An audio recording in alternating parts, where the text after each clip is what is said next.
நம்ம சேனலில் இஞ்சி புளி ஊறுகாய், இதை நம்ம இஞ்சி புளி சட்னின்னு கூட சொல்லலாம். இதை எப்படி ரெடி பண்ணுறதுன்னு பார்த்துடலாம் வாங்க. அதுக்கு ஃபர்ஸ்ட் ஒரு மிக்ஸி ஜார் எடுத்துக்கோங்க. அதில் 100 கிராம் அளவு இஞ்சி எடுத்து அதோட தோலெல்லாம் சீவிட்டு அதை குட்டி குட்டியாக சாப் பண்ணிவிட்டு அதை நம்ம தண்ணி எதுவும் சேர்க்காம அப்படியே நம்ம அரைச்சி எடுத்துக்க போகிறோம். இது ரொம்ப கொருன்னு இருக்கக்கூடாது, ரொம்ப மசிஞ்சிடவும் கூடாது. ஓரளவு லைட்டாக சக்கையாக இருந்தால் பரவாயில்ல. அந்த மாதிரி இதை நம்ம அரைச்சி எடுத்து வச்சுக்கலாம். அதுக்கப்புறம் ஒரு பேன் எடுத்து அதில் இந்தளவு ஆயில் ஆட் பண்ணிக்கோங்க. இதுக்கு கொஞ்சம் ஆயில் அதிகமாக தான் தேவைப்படும். அந்த ஆயில் நல்லா காஞ்சதுக்கு அப்புறமா அதில் கொஞ்சம் கடுகு ஆட் பண்ணிக்கோங்க. கடுகு நல்லா பொரிஞ்சதுக்கு அப்புறமா நம்ம அரைச்சி வச்சிருந்த இஞ்சி இதில் ஆட் பண்ணி ஒரு 2 வாட்டி நல்லா அப்படியே கலந்து விட்டுறலாம்.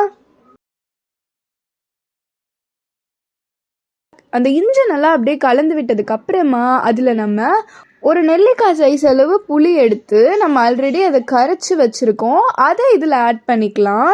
இந்த புளி கரைசல் கொஞ்சம் திக்காகவே இருக்க மாதிரி பார்த்துக்கோங்க. அந்த புளி கரைசல் ஆட் பண்ணிவிட்டு ஒரு 2 வாட்டி அதை நல்லா கலந்ததுக்கு அப்புறமா இந்த ஊறுகாய்க்கு தேவையான அளவு உப்பு ஆட் பண்ணிக்கோங்க. அது கூடவே 1/4 ஸ்பூன் அளவு மஞ்சத்தூள், 3/4 ஸ்பூன் அளவு பிளெயின் சில்லி பவுடர், இது ரெண்டும் ஆட் பண்ணிவிட்டு கொஞ்சமாக அது கூடவே பெருங்காயம் ஆட் பண்ணிக்கோங்க. இதெல்லாம் ஆட் பண்ணதுக்கு அப்புறமா அது நல்லா கலந்து விட்டுருங்க.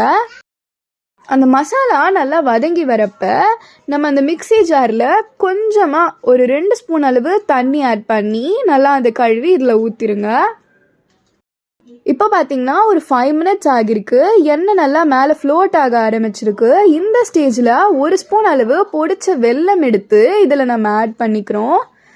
அது நல்லா மிக்ஸ் பண்ணிவிடுங்க. அந்த வெல்லம் நல்லா கரைஞ்சி எல்லா மசாலாலையும் நல்லா கோட்டாயிடட்டும்.